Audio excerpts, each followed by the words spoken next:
Madame, Monsieur, bonjour. Je suis Thomas Dakeltaluc Mavok, enseignant traducteur et auteur de l'ouvrage de la sémantique à la traduction. J'ai fait cette vidéo pour répondre à un abonné qui avait commenté l'une de mes publications, notamment la vidéo intitulée Expressivité et concision en traductologie du célèbre Émile Legrand à l'expérimenté François Couture. Dans cette vidéo, je parlais de la traduction idéale qui doit être privilégiée au détriment de la traduction structurelle. Et j'avais noté que la traduction structurelle, c'est une traduction qui euh, a tendance à copier la structure du texte source dans le texte d'arrivée. Et que si nous avons par exemple sujet, verbe, complément comme structure dans la langue source, c'est la même structure qui est répercutée dans la langue cible et que si nous avons la voix passive dans la structure source, c'est elle qui est également répercutée dans le texte d'arrivée.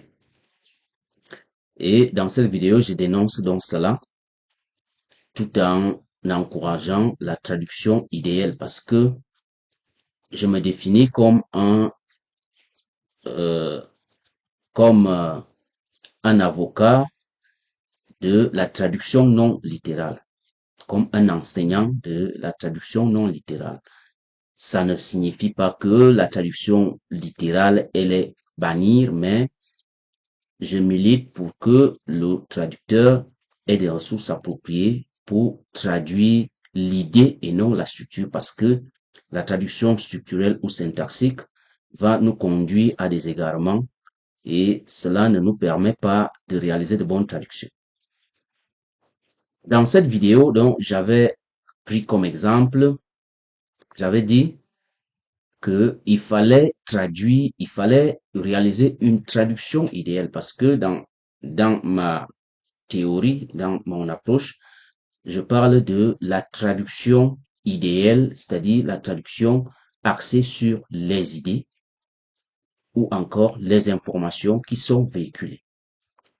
J'avais donc pris l'exemple anglais, a decision was made by the government to build a second bridge on the river. A decision was made by the government to build a second bridge on the river. Et j'avais dit que, étant donné que c'est une phrase passive, j'avais recommandé que cette phrase soit traduite par la voix active et j'avais dit, le gouvernement a décidé de construire un second pont sur le fleuve. Alors, l'abonné en question avait laissé un commentaire en disant que si on dit a decision was made by the government, c'est qu'on veut que la décision et non le gouvernement soit le sujet principal de la phrase. Alors, on peut dire une décision prise par le gouvernement a permis la construction d'un second pont sur le fleuve. Je vais relire. L'abonné dit ceci en commentaire. Si on dit a decision was made by the government, c'est qu'on veut que la décision et non le gouvernement soit le sujet principal de la phrase. Alors, on peut dire une décision prise par le gouvernement a permis la construction d'un second pont sur le fleuve. Je vais répondre à cet abonné en lui faisant comprendre que François Couture, que je cite dans cette vidéo, c'est un traducteur qui a fait un travail exceptionnel en allant explorer la stylistique française d'Émile Legrand, qui est un livre produit en 17 éditions. Ce livre-là n'est pas disponible actuellement. Si vous commandez ce livre, je ne suis pas sûr que vous pouvez l'avoir. François Couture a eu la chance d'avoir ce livre et il a su exploiter ce livre et recueillir l'essentiel qu'il a su adapter à la traduction. Donc, Émile Legrand n'est pas quand même une figure minable en matière de stylistique française. On connaît les Jacques Marousseau, mais je ne suis pas sûr que Jacques Marousseau a fait un travail exceptionnel comme Émile Legrand. Alors, lorsque François Couture préconise l'usage de l'actif au lieu du passif, cela s'inscrit dans la même perspective que mon approche qui se fonde sur le fond et non la forme. Parce que il ne faut pas tomber sous le coup du fixisme structurel. C'est-à-dire que parce que le texte source a utilisé la voix active, le texte source a utilisé la voix passive, je dois utiliser aussi la voix passive. Non, ça ne marche pas comme ça. Parce que dire que si on dit a decision was made, c'est qu'on veut que la décision et non le gouvernement soit le sujet principal. Il faut comprendre que le texte a été écrit. Le traducteur doit le traduire. Le traducteur n'est pas un esclave de la structure. C'est pourquoi nous parlons de il faut éviter le fixisme rédactionnel, le fixisme structurel qui veut que qu'on ait des mains liées, en sorte qu'on fasse un suivisme structurel. Non. Ce n'est pas qu'on veut. Qui veut? Le traducteur est autonome. Certes, son autonomie est circonscrite dans le cas du texte source, mais il s'appuie sur ce texte source pour donner une formulation qui est appropriée. Parce que la structure source est une béquille. C'est comme une béquille.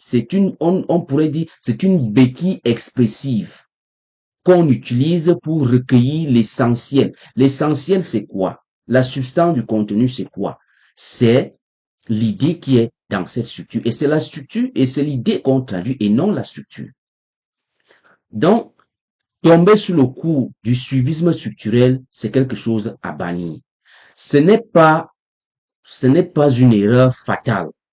Vous pouvez utiliser la voix passive comme vous avez proposé dans votre commentaire, sauf que lorsqu'il faudra hiérarchiser les traductions, parce qu'il y a des bonnes traductions, il y a des traductions acceptables, mais lorsqu'il faut classer les traductions en termes de qualité, votre traduction qui comporte la voix passive, dans le cas d'espèce, c'est-à-dire, je ne dis pas que la voix passive est carrément interdite, mais pour cet exemple, votre traduction est un peu lourde.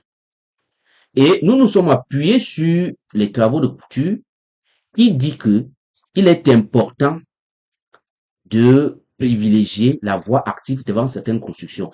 D'ailleurs, je m'en vais vous lire ce que Couture dit à propos des sujets.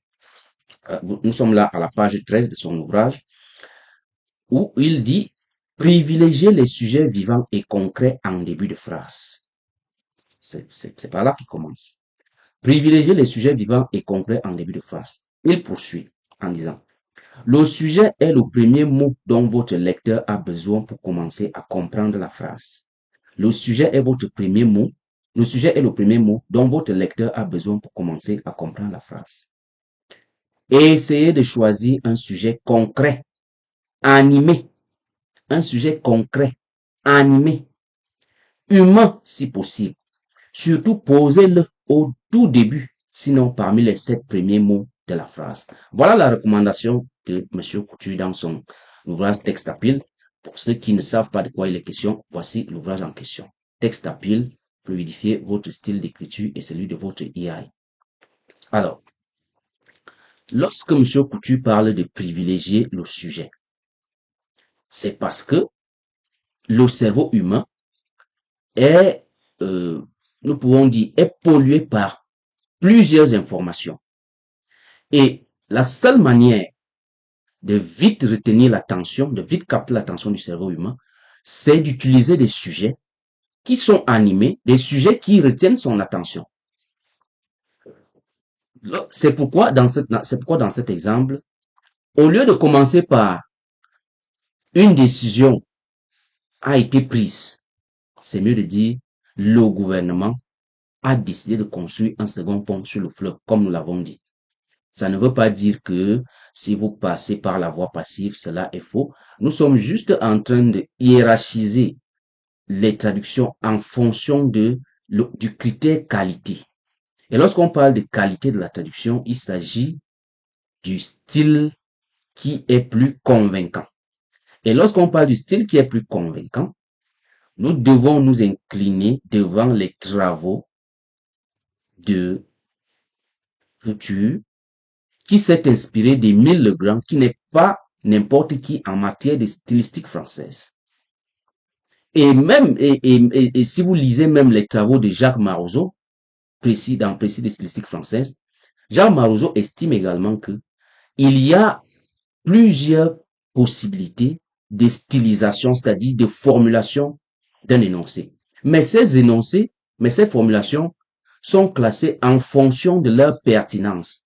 Et au rang de ces pertinences, il y a le fait qu'on doive accorder la priorité au sujet animé par rapport au sujet inanimé. Et c'est ce que M. Couture a fait en nous demandant d'utiliser les sujets humains qui retiennent rapidement l'attention. Donc, pour l'abonné qui estime que si on a dit que decision, ça veut dire qu'on veut commencer par le decision. Non. Le texte source existe et le texte cible, c'est moi qui dois le faire. C'est moi qui dois rédiger le texte cible. Et je ne rédige pas le texte cible avec un pistolet à la tempe que si je ne suis pas la formulation de la structure source, je suis à côté. Non. Ce qui m'intéresse dans la structure source, ce qui m'intéresse dans le texte source, c'est l'idée qui est développée dans ces structures. Et c'est pourquoi nous parlons de traduction idéale, traduction contextuelle, traduction informationnelle et non traduction lexicale, traduction syntaxique ou traduction structurelle. La traduction, elle est idéale. Et l'idée, dans l'approche sémantico-morpho-syntaxique de la traduction, l'idée commande la forme. Voilà ce qu'il faut retenir. Si vous avez d'autres observations à faire, merci de les partager. Merci de nous avoir regardés. N'oubliez pas de vous abonner à ma chaîne et d'activer la cloche de notification pour ne pas rater les prochaines vidéos que nous faisons dans le cadre de cet ouvrage. Merci.